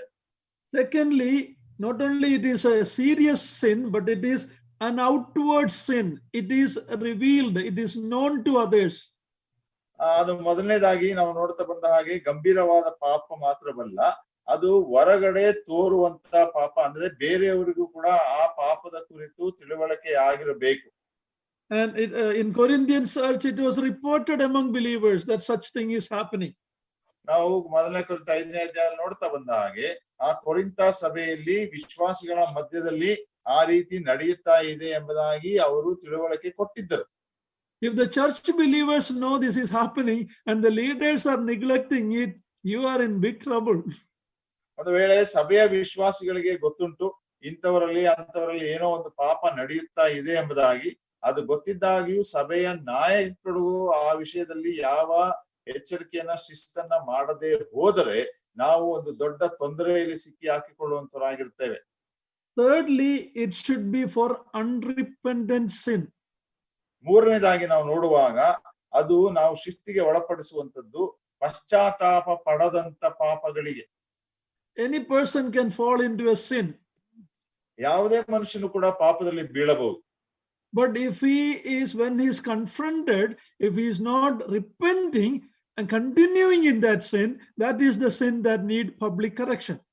ಆ ರೀತಿ ಪಾಪ ಮಾಡಿದಂತವನನ್ನ ನಾವು ಎದುರುಗೊಂಡು ಅವನಿಗೆ ತಿಳುವಳಿಕೆ ಹೇಳಿದ್ದರೂ ಕೂಡ ಅವನು ಅದೇ ಪಾಪದಲ್ಲಿ ಮುಂದುವರಿಯುವವನಾಗಿದ್ದರೆ ಅವನು ನಿಜವಾಗ್ಲೂ ಪಶ್ಚಾತ್ತಾಪ ಪಡುವಂತವನಲ್ಲ. Such people need to be disciplined. ಅಂತ ವಿಶ್ವಾಸಿಗಳನ್ನ ನಾವು ಶಿಸ್ತಿಗೆ ಒಳಪಡಿಸಲೇಬೇಕಾಗುತ್ತದೆ. Now going back to Matthew 18, we see certain principle. ನಾವು ಮತ್ತಾಯ 18ನೇ ಅಧ್ಯಾಯಕ್ಕೆ ಬರುವಾಗ ನಾವು ಅಲ್ಲಿ ಕೆಲವು ತತ್ವಗಳನ್ನ ನಾವು ನೋಡುತ್ತೇವೆ, ಕೆಲವು ಕ್ರಮಗಳನ್ನ ನಾವು ನೋಡುತ್ತೇವೆ. Verse 15 to 20. ನಾವು 15ನೇ ವಚನದಿಂದ ಮತ್ತಾಯ 18, 15ನೇ ವಚನದಿಂದ 20ನೇ ವಚನ ನೋಡಿಕೊಳ್ಳೋಣ. Please read it, brother. 15 to 20. ಮತ್ತಾಯ 18, 15ರಿಂದ 20ನೇ ವಚನ. ಇದಲ್ಲದೆ ನಿನ್ನ ಸಹೋದರನು ತಪ್ಪು ಮಾಡಿದರೆ ನೀನು ಹೋಗಿ ನೀನು ಅವನು ಇಬ್ಬರೇ ಇರುವಾಗ ಅವನ ತಪ್ಪನ್ನು ಅವನಿಗೆ ತಿಳಿಸು. ಅವನು ನಿನ್ನ ಮಾತನ್ನು ಕೇಳಿದರೆ ನಿನ್ನ ಸಹೋದರನನ್ನು ಸಂಪಾದಿಸಿಕೊಂಡಿರುವಿ. ಅವನು ಕೇಳದೆ ಹೋದರೆ 2-3 ಸಾಕ್ಷಿಗಳ ಬಾಯಿಂದ ಪ್ರತಿಯೊಂದು ಮಾತು ಸ್ಥಾಪನೆಯಾಗುವ ಹಾಗೆ ಇನ್ನೂ ಒಬ್ಬಿಬ್ಬರನ್ನು ನಿನ್ನ ಸಂಗಡ ಕರೆದುಕೊಂಡು ಹೋಗು. ಅವನು ಅವರ ಮಾತನ್ನು ಕೇಳದೆ ಹೋದರೆ ಸಭೆಗೆ ಹೇಳು. ಆದರೆ ಸಭೆಯ ಮಾತನ್ನೂ ಕೇಳದೆ ಹೋದರೆ ಅವನು ನಿನಗೆ ಅಜ್ಞಾನಿಯಂತೆಯೂ ಭ್ರಷ್ಟನಂತೆಯೂ ಇರಲಿ. ಭೂಲೋಕದಲ್ಲಿ ನೀವು ಏನೇನು ಕಟ್ಟುತ್ತೀರೋ ಅದು ಪರಲೋಕದಲ್ಲಿಯೂ ಕಟ್ಟಿರುವುದು, ಮತ್ತು ಭೂಲೋಕದಲ್ಲಿ ನೀವೇನೇನು ಬಿಚ್ಚುತ್ತೀರೋ ಅದು ಪರಲೋಕದಲ್ಲಿಯೂ ಬಿಚ್ಚಿರುವುದು ಎಂದು ನಿಮಗೆ ಸತ್ಯವಾಗಿ ಹೇಳುತ್ತೇನೆ. ಇದಲ್ಲದೆ ನಿಮ್ಮಲ್ಲಿ ಇಬ್ಬರು ತಾವು ಬೇಡಿಕೊಳ್ಳತಕ್ಕ ಯಾವುದಾದರೂ ಒಂದು ಕಾರ್ಯದ ವಿಷಯವಾಗಿ ಭೂಲೋಕದಲ್ಲಿ ಒಂದೇ ಮನಸ್ಸುಳ್ಳವರಾಗಿದ್ದರೆ ಅದು ಪರಲೋಕದಲ್ಲಿರುವ ನನ್ನ ತಂದೆಯಿಂದ ಅವರಿಗೆ ಆಗುವುದೆಂದು ನಿಮಗೆ ಹೇಳುತ್ತೇನೆ. ಯಾಕಂದ್ರೆ 2-3 ನನ್ನ ಹೆಸರಿನಲ್ಲಿ ಎಲ್ಲಿ ಕೂಡಿ ಬಂದಿರುತ್ತಾರೋ ಅಲ್ಲಿ ಅವರ ನಡುವೆ ನಾನು ಇದ್ದೇನೆ ಅಂದನು. Normally that last verse we quote for our gatherings, but this is a disciplining meeting that we are talking about. ಸಾಮಾನ್ಯವಾಗಿ 20ನೇ ವಚನವನ್ನ ನಾವು ಒಟ್ಟಾಗಿ ಸಭೆಯಾಗಿ ಸೇರಿ ಬರುವಾಗ ಪ್ರಾರ್ಥಿಸುವಾಗ ಈ ಮಾತನ್ನ ಹೇಳುವಂತವರಾಗಿರ್ತೇವೆ.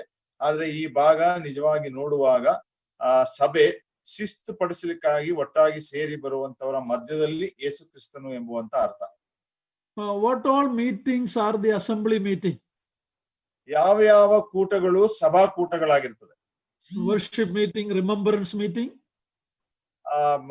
ಆರಾಧನೆ, ಕರ್ತನಾದ ಯೇಸು ಕ್ರಿಸ್ತನ ಜ್ಞಾಪಕ ಮಾಡಿಕೊಳ್ಳುವಂತ ಕೂಟ, prayer meeting, ಪ್ರಾರ್ಥನೆ ಕೂಟ, Bible study meeting, ಸತ್ಯವೇದ ಅಧ್ಯಯನ ಕೂಟ, leadership meeting, ನಾಯಕರ ಕೂಟಗಳು, but also correction meeting. Sometimes there need to be a gathering of the leadership to take disciplinary action.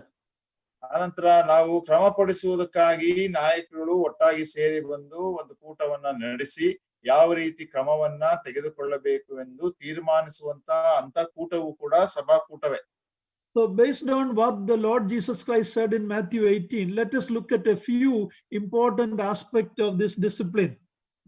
ನಾವು ಈ ಕರ್ತನಾದ ಯೇಸು ಕ್ರಿಸ್ತನ ಮತ್ತಾಯ 18ನೇ ಅಧ್ಯಾಯ ಈಗ ಓದಿದಂತ ಭಾಗದಲ್ಲಿ ಆತನು ಹೇಳಿದಂತ ವಿಷಯವನ್ನ ಆಧಾರ ಮಾಡಿಕೊಂಡು ಶಿಸ್ತಿನ ವಿಷಯದಲ್ಲಿ ನಾವು ಏನು ಮಾಡಬೇಕು ಎನ್ನುವಂತ ಕೆಲವು ಸಂಗತಿಗಳನ್ನ ನೋಡೋಣ.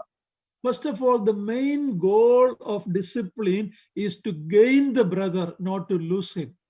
ಮೊಟ್ಟ ಮೊದಲ ಗುರಿ ಈ ಶಿಸ್ತಿಗೆ ಒಳಪಡಿಸುವಂತದ್ದು ಏನು ಎಂಬುದಾಗಿ ನೋಡುವಾಗ ಅಂತ ಜಾರಿ ಹೋಗುವಂತ ಸಹೋದರನನ್ನ ನಾವು ಮತ್ತೆ ಪಡಕೊಳ್ಳಬೇಕು ಎಂಬುದಾಗಿಯೇ, ಅವನನ್ನ ಕಳಕೊಳ್ಳಿಕ್ಕಾಗಿ ಅಲ್ಲ. That we all should understand that the goal is to win him, gain. It's a rescue operation. ನಾವೆಲ್ಲರೂ ಕೂಡ ಇದನ್ನ ಅರ್ಥ ಮಾಡಿಕೊಳ್ಳಬೇಕು. ಅದನ್ನ ನಾವು ಆತನನ್ನ ಗೆಲ್ಲಲಿಕ್ಕಾಗಿಯೂ ಆತನನ್ನ ತೊಂದರೆಗಳಿಂದ ತಪ್ಪಿಸಲಿಕ್ಕಾಗಿಯೂ ಸಂರಕ್ಷಿಸಲಿಕ್ಕಾಗಿಯೂ ಮಾಡುವಂತ ಕ್ರಮವೇ ಶಿಸ್ತಿನ ಕ್ರಮ. It is for his own safety and the safety of the whole assembly.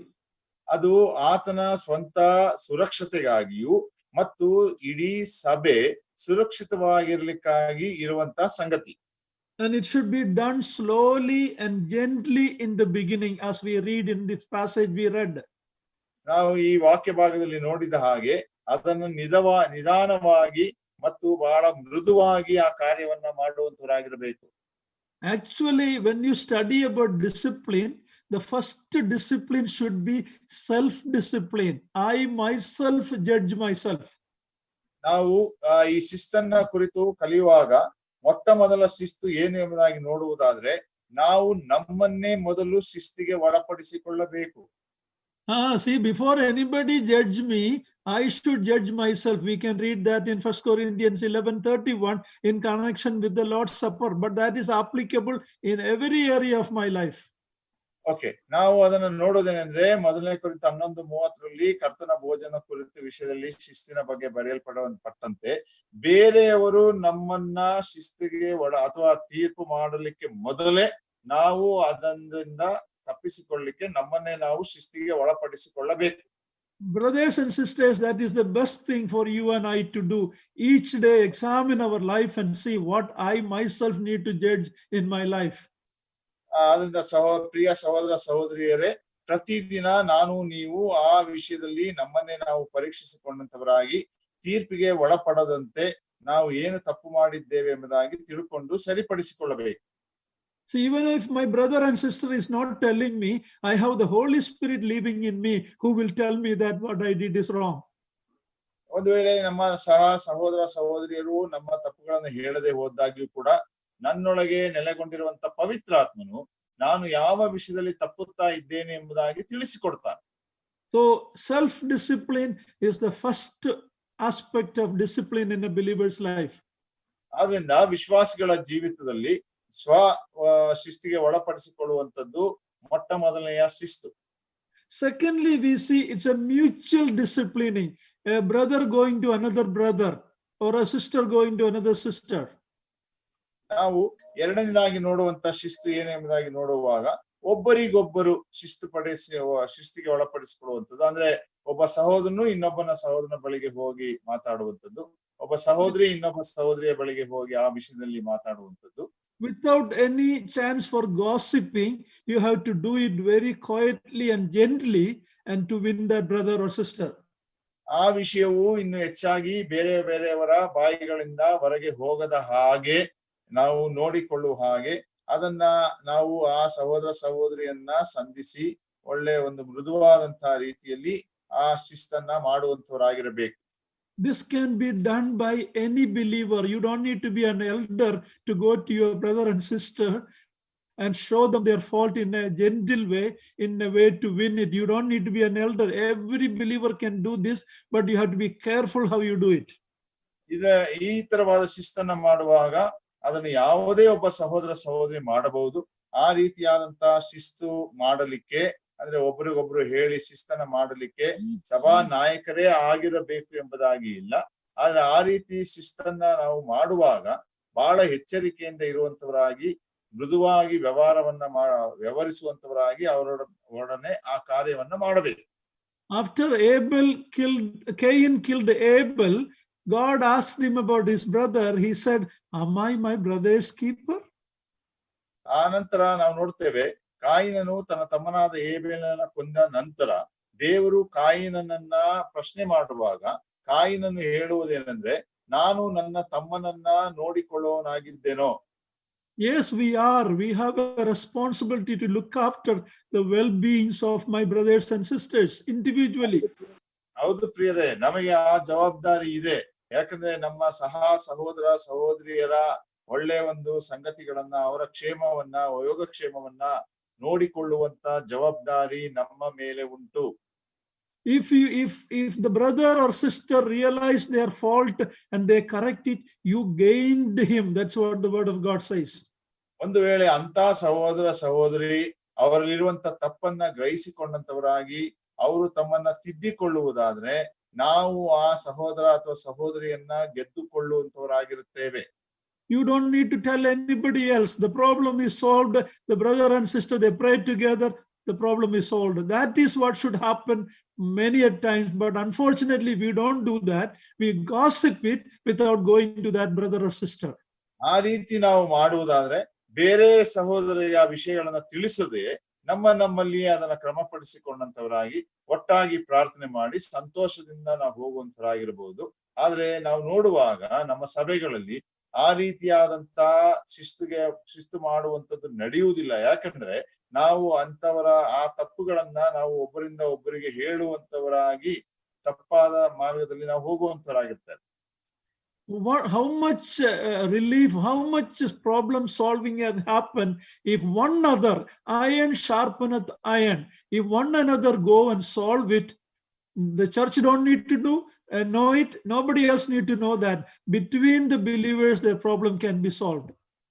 ಆದ್ರಿಂದ ಸಹೋದರ ಸಹೋದರಿಯ ಮಧ್ಯದಲ್ಲಿ ಆ ತರವಾದಂತ ತೊಂದರೆಗಳನ್ನ ಆ ರೀತಿಯಲ್ಲಿ ನಾವು ಕ್ರಮಪಡಿಸಿ ಮಾಡುವಾಗ ಆ ತೊಂದರೆಗಳನ್ನ ನಿವಾರಣೆ ಮಾಡುವಂತದ್ದಾಗಿರ್ತದೆ. ಅದನ್ನ ಬೇರೆಯವರಿಗೆ ತಿಳುವಳಿಕೆಗೆ ಬರ್ಲಿಕ್ಕೂ ಅದು ಸಾಧ್ಯವಿಲ್ಲ. ಅಥವಾ ಸಭಾ ನಾಯಕರುಗಳಾಗಲಿ ಬೇರೆಯವರಾಗಲಿ ಅದರ ವಿಷಯದಲ್ಲಿ ಪ್ರಯಾಸ ಪಡುವಂತ ಅವಶ್ಯಕತೆಯೂ ಇಲ್ಲ. ಅದು ನಮಗೆ ಸಭೆಗೆ ಎಷ್ಟೋ ಒಂದು ಸಮಾಧಾನವನ್ನ ಕೊಡುವಂತ ವಿಷಯ. Let us practice that. If you know something about your brother and sister which is affecting that brother or the assembly, you personally, quietly, in the mind of Christ, go and lovingly show that and solve it, and God's name will be glorified.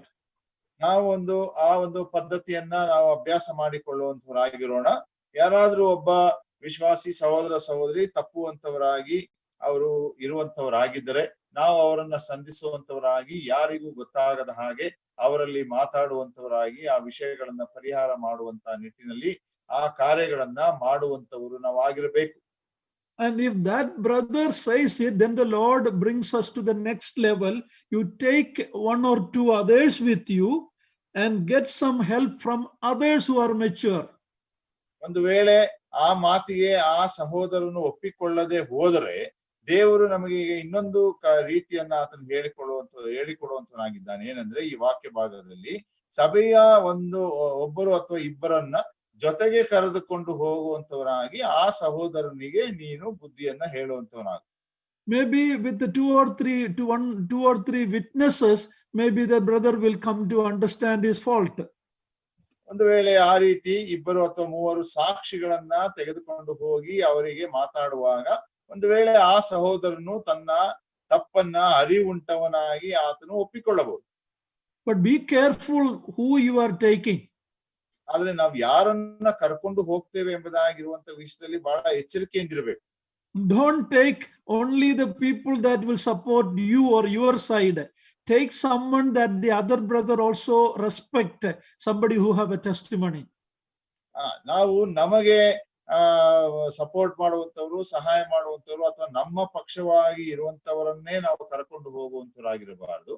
ಒಂದು ವೇಳೆ ಆ ತಪ್ಪು ಮಾಡಿದಂತ ಸಹೋದರನಿಗೆ ಯಾರ ಮೇಲಾದ್ರೂ ಒಂದು ಗೌರವ ಇರುವಂತವರಾದ್ರೆ ಅಂತ ಸಹೋದರನು ಒಳ್ಳೆ ಸಾಕ್ಷಿ ಉಳ್ಳಂತ ಆ ಸಹೋದರನು ಕೂಡ ನಾವು ಕರ್ಕೊಂಡು ಹೋಗುವಂತದ್ದು ಬಹಳ ಒಳ್ಳೇದು. Otherwise the problem can become more serious. If you take, it will become an argument rather than showing the truth and lovingly gaining the person. ಹಾಗೆ ಮಾಡದೆ ಹೋದ್ರೆ ಒಂದು ವೇಳೆ ಆ ತೊಂದರೆ ಬಹಳ ಗಂಭೀರವಾದಂತ ತೊಂದರೆಯಾಗಿ ಪರಿಣಮಿಸಲಿಕ್ಕೆ ಸಾಧ್ಯತೆ ಉಂಟು. ನಾವು ಅವರನ್ನ ಪ್ರೀತಿಯಿಂದ ಸಂಪಾದಿಸಿಕೊಳ್ಳುವುದರ ಬದಲು ನಾವು ಒಬ್ಬರಿಗೊಬ್ಬರು ವಾಗ್ವಾದಗಳಿಗೆ ಮಾಡಿಕೊಳ್ಳುವಂತವರಾಗಿ ಆ ರೀತಿಯಲ್ಲಿ ತೊಂದರೆಗಳಲ್ಲಿ ನಾವು ಸಿಕ್ಕಿ ಹಾಕಿಕೊಳ್ತೇವೆ.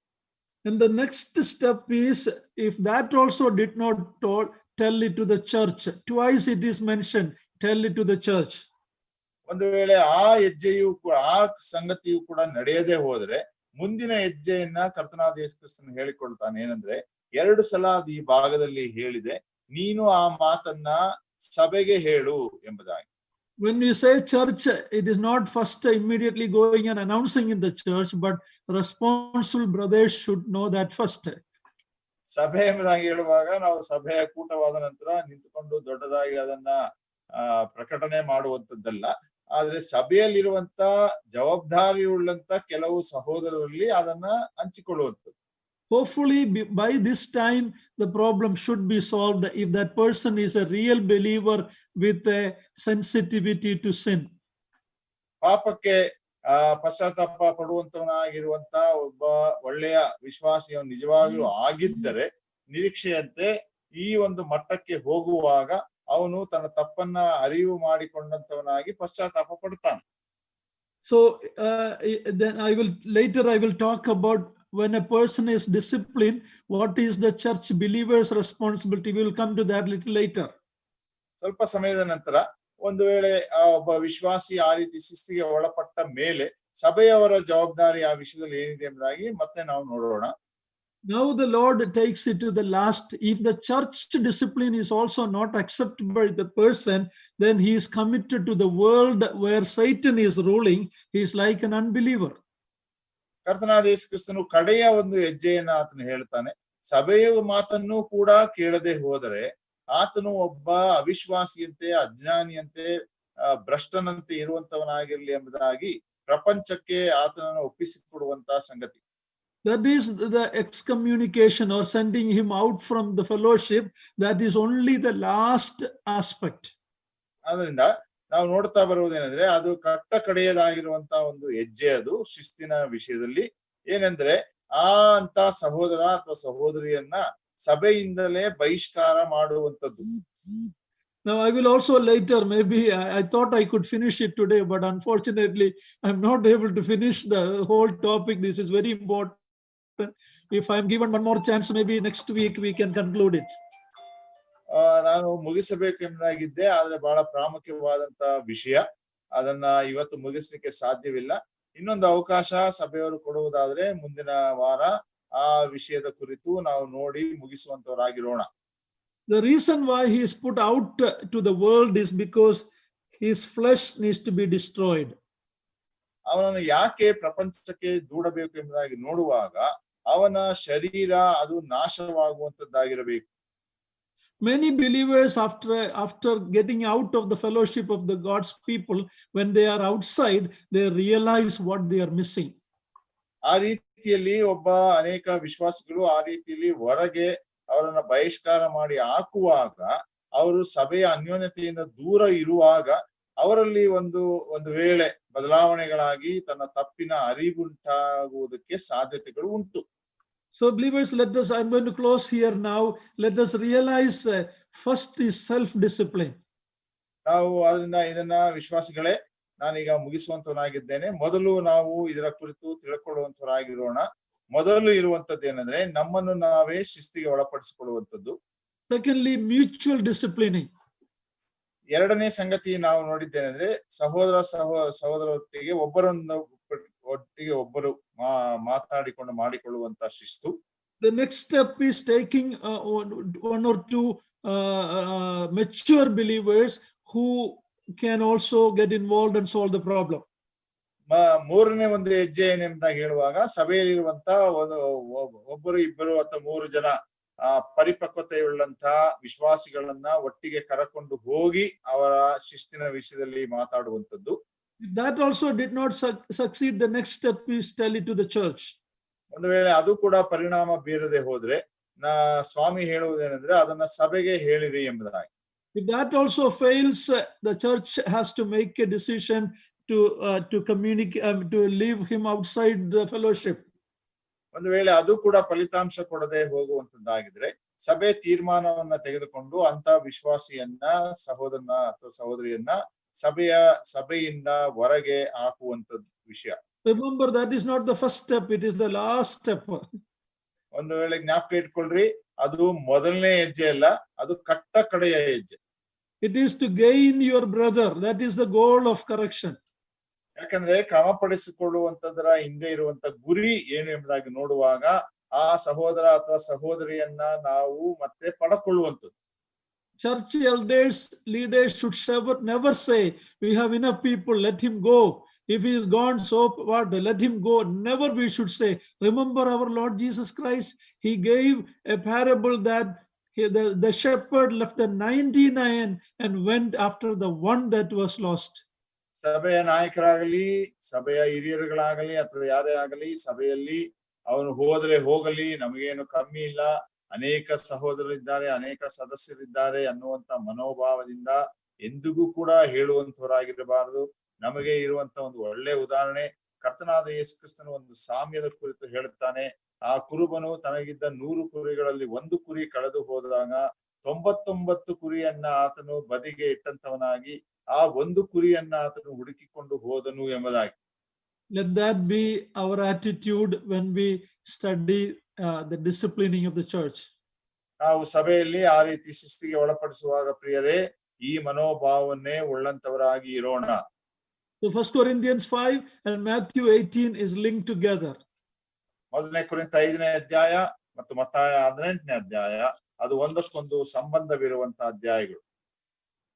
Disciplining doctrinal errors and disciplining moral failures.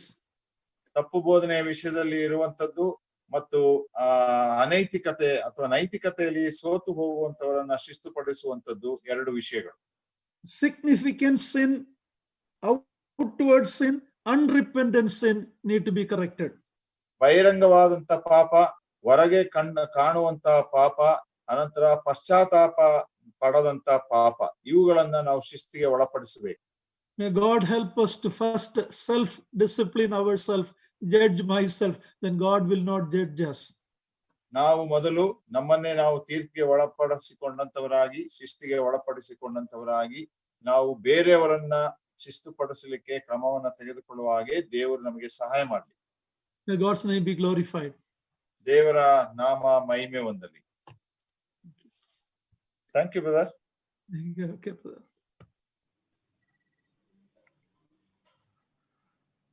ದೇವರ ಪರಿಶುದ್ಧ ನಾಮಕ್ಕೆ ಮಹಿಮೆ ಉಂಟಾಗಲಿ. ಅಮೂಲ್ಯವಾಗಿರುವಂತ